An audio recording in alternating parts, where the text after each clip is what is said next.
Hi everyone, this is Shingi here in sunny Berkeley, California. Have you been feeling not quite yourself lately? Maybe more moody than usual? Low energy? Maybe more forgetful? What if I told you there was a way you could fix that? Today, I want to talk to you about hacking your brain. I got a text the other day from a good friend of mine who said that he was going to start taking this nootropic pill that was recommended by a fitness guru that we both follow. So what are nootropics? According to Google, they are drugs, supplements, or other kinds of substances that improve cognitive function, things like memory, creativity, motivation, etc. If the work that you do involves a lot of intense focus over long periods of time, or requires a lot of numbers crunching, or very analytical type of work, the idea of performance tuning is probably something that's crossed your mind. So of course this calls for an experiment. I started my experiment with the intention of actually taking this nootropic for a couple of weeks and measuring the effects after first recording some kind of baseline. But then when I looked at the specific stack that my friend bought, which happened to be a supplement called Qualia, I looked through the ingredient list and certain funny thing struck me. Almost every single ingredient that was in the stack could be found in food that you regularly access in the grocery store. Experiment derailed. Instead of just popping a bunch of pills, I was going to eat a nootropic diet. Off to the grocery store. Since the ingredients list for Qualia reads like a who's who of all of the key foods in a Mediterranean diet, putting together a menu of what to prepare was pretty easy, and the shopping list basically wrote itself.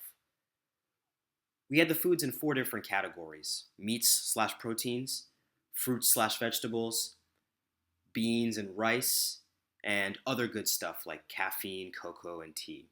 Coming home with such a beautiful spread of food that would allow me to cook some pretty awesome things over the next week almost made up for how expensive everything was.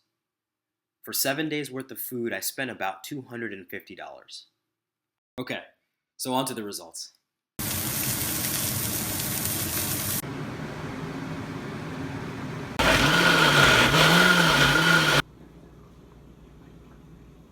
It's been a week of eating this brain-hacking nootropic diet.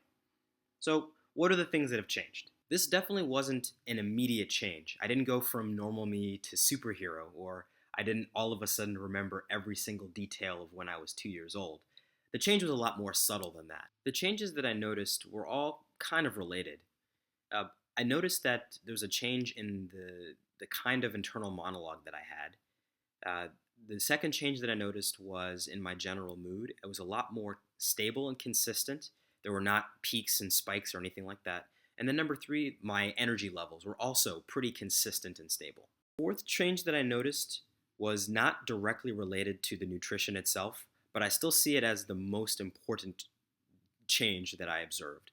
And that is, I had a greater awareness of time, and I had a stronger incentive and ability to create boundaries around work time. Because I had to do such extensive meal preparation for every single meal, I had to build in time to actually make the meals, which meant that I had to put clear boundaries on when I had to stop working to do something else. That ability to manage time effectively is essentially why my mood or my energy levels were so unstable or out of control. On top of that, what limits the effectiveness of most of the over-the-counter supplements that you might find at the grocery store is something called bioavailability.